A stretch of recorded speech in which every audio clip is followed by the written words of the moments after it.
যুগে যুগে কোরআনের উপরে আঘাত করা হয়েছে। আমার কাছে এখনো কোরআনের কপি আছে। এই বাংলাদেশের কিছু কুলাঙ্গার কোরআনের আয়াত পর্যন্ত চেঞ্জ করেছে। ও আহলে কোরআন, তোমরা কোথায় আছো যে ওদের বিরুদ্ধে মামলা করো, হাইকোর্টে রিট করো? করো না কেন তোমরা? আমি বুঝাতে চাইলাম কিয়ামত পর্যন্ত থাকবে। হাদিসের বিরুদ্ধে যেমন শয়তান ছিল, কোরআনের বিরুদ্ধে থাকবে। এটাকে মোকাবেলা করতে হবে, আমাদেরকে মুখোশ উন্মোচন করতে হবে পরিষ্কার ভাবে। আহলে কোরআন কাফের যেহেতু, আপনার গ্রামে থাকলে প্রথম পদক্ষেপ হলো ওকে ত্যায্য পুত্র করুন, কাফের বলে ঘোষণা করুন, মসজিদে তাকে ঢুকতে দিবেন না। 2 নম্বর, মারা গেলে জানাজা দিবেন না, ওকে আপনার গোরস্থানে দাফন করবেন না, ওকে সমাজে রাখবেন না। আপনার সন্তান হলেও ওকে বের করে দিন আগে। ওরা আমার সাথে লাগবে না, আমার কাছে আসবে না, ওরা যাবে আপনার কাছে আপনাকে ভুল বোঝানোর জন্য। আর তাদেরকে যে আপনি বুঝাবেন, তাদের তো এলেম নাই, এলেম নাই। আসুন, হাদিস লেখা হয়েছে কিভাবে, এলেম নাই যেহেতু। 3646 নম্বর হাদিস, আমর ইবনে আস সবচেয়ে যে সাহাবী বেশি হাদিস লিখেছেন।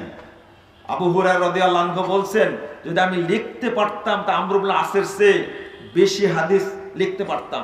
তিনি মুখস্থ করতেন, আর আমর ইবনে আস কি করেছেন? লিখেছেন। তিনি বলছেন, কুনতু আকতুবু কুল্লা শাইইন আসমাহু মিন রাসূলিল্লাহি সাল্লাল্লাহু আলাইহি ওয়াসাল্লাম উরিদু হিফযাহু ফানাহাতনি কুরাইশ। আমি আল্লাহ রাসূলের কাছে যা শুনতাই তাই আমি লিখতাম। উরিদু হিফযাহু, আমি চাইতাম লিখে মুখস্থ করব। তো ফানাহাতনি কুরাইশ, কুরাইশের লোকেরা আমাকে নিষেধ করলেন। কলু তাকতুবু কুল্লা শাইইন তাসমাহু মিন রাসূলিল্লাহি সাল্লাল্লাহু আলাইহি ওয়াসাল্লাম ওয়া হুয়া বাশার। তিনি তো মানুষ, যা শোনো তাই লেখো। ইয়াতাকাল্লামু ফিল গদাবি ওয়ার রিজা, তিনি মানুষ, তিনি কখনো সন্তুষ্ট থাকেন, কখনো অসন্তুষ্ট থাকেন, রেগে কথা বলেন, সব লিখে রাখা তুমি। তিনি বলতে আমসাকতু আনিল কিতাব, আমি লেখা থেকে বিরত থাকলাম। ফাযাকারতু যালিকা লিরাসূলিল্লাহি সাল্লাল্লাহু আলাইহি ওয়াসাল্লাম, এই বিষয়টা আল্লাহর রাসূলের কাছে উল্লেখ করলাম।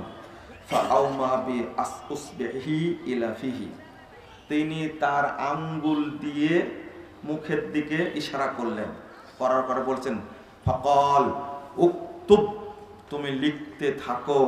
ফাওয়াল্লাযী নাফসি বিয়াদিহি মা ইয়াখরুজু মিনহু ইল্লা হাক্কুন, তুমি লিখতে থাকো। আল্লাহর কসম করে বলছে, যার হাতে মুহাম্মাদের প্রাণ আছে, এই মুখ থেকে হক ছাড়া কিছু বের হয় না।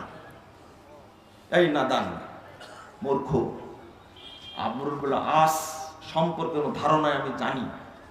এই যে হাদিসগুলো লিখলেন, একটা লিখলেন, ওই যুগে কোরআনও লেখা হচ্ছে।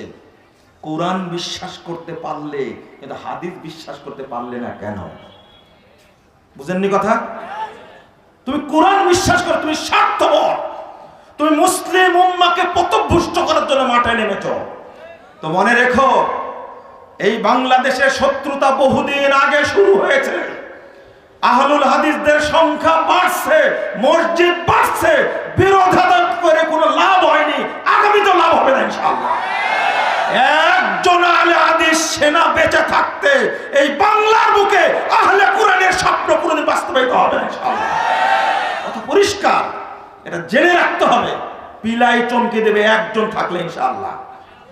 কারণ ইমাম আবু দাউদ রাহিমাহুল্লাহ সেই সময় বলে গেছেন, লাউলা হাদিহিল ইসাবা লাম দারাসাল ইসলাম ইয়ানি আসহাবুল হাদিস, যদি এই পৃথিবীতে আহলে হাদিসগণ না থাকতেন তাহলে ইসলাম পৃথিবী থেকে মিটে যেত। আহলে হাদিসরা আছে, কিয়ামত পর্যন্ত থাকবে ইনশাআল্লাহ। মুহাম্মদুর রাসূলুল্লাহ সাল্লাল্লাহু আলাইহি ওয়াসাল্লাম আপনাদেরকেই বলেছেন, লা তাযালু তায়ফাতুম মিন উম্মতি যাহিরুল হক লা ইয়াদুররুহুম মান খাযালাহুম হাত্তা ইয়াতি আমরুল্লাহ ওয়া হুম কাযালিক। সর্বদা একটি দল হকের উপরে বিজয়ী থাকবে। চতুর্দিকে সারা পৃথিবীতে বিরোধীরা থাকলেও তাদের কোনো ক্ষতি করতে পারবে না। ইতিমধ্যেই কিয়ামত আসবে, কিন্তু তারা বিজয়ী বেশেই থাকবে। সহিহ মুসলিমের হাদিস, এই হাদিস আমার বুকে শক্তি যোগায়, আমার কর্মে সাহস যোগায়। আমি শত্রুকে ভয় করি না। বন্ধুরা আমার,